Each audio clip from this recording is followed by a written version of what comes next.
سیلاب متاثرین کے امداد کے طریقہ کار پر اختلاف سے شروع ہونے والی سندھ پنجاب کی جنگ شدید۔ پیپلز پارٹی نے نون لیگ سے معافی کا مطالبہ کرتے ہوئے سینٹ اور قومی اسمبلی سے واک آؤٹ کر دیا۔ قانون سازی میں حکومت کا ساتھ دینے سے بھی انکار۔ قومی اسمبلی میں اظہار خیال کرتے ہوئے پی پی رہنما راجہ پرویز اشرف نے کہا، سب سے بڑھ کر ہماری قیادت کی عزت کی بات ہے، وہ الفاظ میں یہاں دہرا نہیں سکتا، اس کو ہماری کمزوری نہ سمجھا جائے، مطمئن کرنے تک ایوانی کارروائی کا حصہ نہیں بن سکتے۔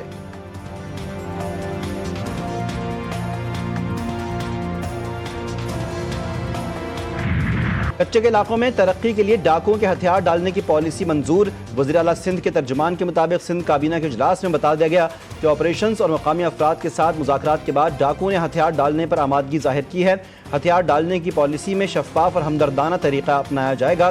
ہتھیار ڈالنے والوں کے اہل خانہ کو تعلیم، صحت اور معاشی تحفظ دیا جائے گا۔ کچے کے علاقوں میں اسکول، صحت، ویٹرنری سہولیات بحال کی جائیں گی۔ سونے کی اونچی اڑان برقرار، فی تولہ سونا تاریخ کی بلند ترین سطح پر۔ آل پاکستان صرافہ جیولرز ایسوسی ایشن کے مطابق فی تولہ سونے کا بھاؤ 5,400 روپے اضافے سے 4,15,287 روپے ہو گیا۔ 10 گرام سونے کی قیمت 4,629 روپے بڑھ کر 3,56,033 روپے ہو گئی۔ عالمی منڈی میں سونے کا بھاؤ $54 اضافے سے $3,940 فی اونس ہے۔ پاکستان اور آئی ایم ایف کے درمیان پالیسی سطح کے اہم مذاکرات آج ہوں گے۔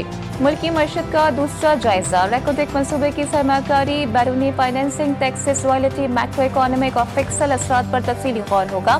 پاکستان کی نئی 5 سالہ قومی ٹیرف پالیسی پر بھی بریفنگ دی جائے گی۔ وفاقی وزیر داخلہ محسن نقوی سے برطانوی ممبر پارلیمنٹ لارڈ شفیق محمد کی ملاقات، پاک برطانیہ تعلقات اور باہمی دلچسپی کے امور پر تبادلہ خیال۔ محسن نقوی نے کہا، پاکستانی کمیونٹی دونوں ممالک کی ترقی میں اہم کردار ادا کر رہی ہے، مجرمانہ سرگرمی میں ملوث پاکستانیوں کو واپس لینا ہماری ذمہ داری ہے۔ لارڈ شفیق محمد کی دونوں ممالک کے تعلقات مضبوط بنانے میں کردار ادا کرنے کی یقین دہانی۔ وزیر اعلیٰ سندھ مراد علی شاہ سے گورنر گلگت بلتستان مہدی شاہ کی ملاقات، سیلاب کے بعد اقدامات پر تبادلہ خیال۔ گورنر مہدی شاہ نے کہا کہ جی بی میں سیلاب کے باعث 1260 گھر تباہ ہوئے۔ وزیر اعلیٰ سندھ مراد علی شاہ بولے، مشکل گھڑی میں حکومت سندھ گلگت بلتستان کے عوام کے ساتھ ہیں۔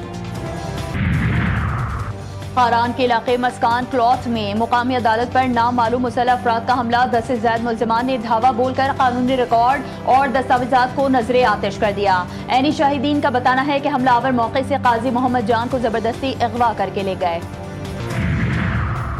کراچی میں بھتہ خور مافیا سرگرم، کراچی چیمبرز کے ممبران کو بھی بھتے کی پرچیاں ملنے لگیں، پرچی کے ساتھ گولیاں بھی بھیجی جا رہی ہیں۔ کراچی چیمبر نے تمام ممبران کو خط لکھ کر صورتحال سے باخبر کر دیا۔ سعودی عرب جانے والوں کے لیے اچھی خبر، سعودی حکومت نے ہر قسم کے انٹری ویزا رکھنے والے افراد کو عمرہ کرنے کی اجازت دے دی۔ سعودی وزارت حج اور عمرہ کے مطابق مملکت سے باہر سے آنے والے زائرین کو عمرہ کی ادائیگی کے لیے ایپ کے ذریعے اپارٹمنٹ بک کرنا ہوگی۔ وزارت نے کہا کہ عمرہ اپارٹمنٹ بکنگ کے زیادہ سے زیادہ 6 گھنٹے کے اندر سعودی عرب میں داخل نہ ہونے کی صورت میں عمرے کی اجازت خود بخود منسوخ ہو جائے گی۔ پنجاب اور خیبر پختونخوا کے مختلف اضلاع میں گرج چمک کے ساتھ موسلادھار بارش، گرمی کا زور ٹوٹ گیا، موسم خوشگوار۔ لاہور، بہاولپور، بہاڑی، خانیوال اور شیخو پورہ سمیت متعدد شہروں میں نشیبی علاقے زیر آب، سڑکیں تالاب کا منظر پیش کرنے لگیں، ٹریفک کا نظام درہم برہم، کئی مقامات پر فیڈر سٹرپ کر گئے، متعدد علاقوں میں بجلی کی فراہمی معطل۔ پنجاب میں بارش کا موجودہ اسپیل 7 اکتوبر تک جاری رہنے کا امکان، رات گئے کراچی کے بیشتر مقامات پر بھی تیز برسات، نارتھ کراچی، سرجانی ٹاؤن اور رنگی ٹاؤن، بلدیہ سمیت کئی علاقوں میں بارش نے جل تھل ایک کر دیا۔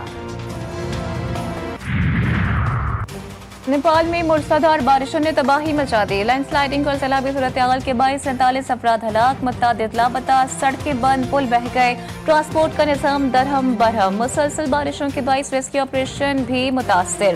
وزارت داخلہ کا ملک بھر میں آج اور کل عام تعطیل کا اعلان، متعدد اضلاع میں ریڈ الرٹ جاری، فلائٹ آپریشن بھی متاثر۔ 7 اکتوبر کل رات سال کا پہلا سپر مون ظاہر ہوگا۔ سپر مون پاکستانی وقت کے مطابق رات 8:47 پر عروج پر ہوگا۔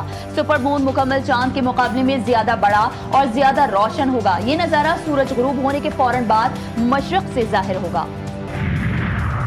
اور ویسٹ انڈیز کے سابق آل راؤنڈر برنارڈ جولین 75 برس کی عمر میں انتقال کر گئے۔ برنارڈ جولین ورلڈ کپ 1975 کی فاتح ویسٹ انڈیا ٹیم کے رکن تھے، جبکہ انہوں نے 24 ٹیسٹ اور 12 ODI میچز میں ویسٹ انڈیز کی نمائندگی کی۔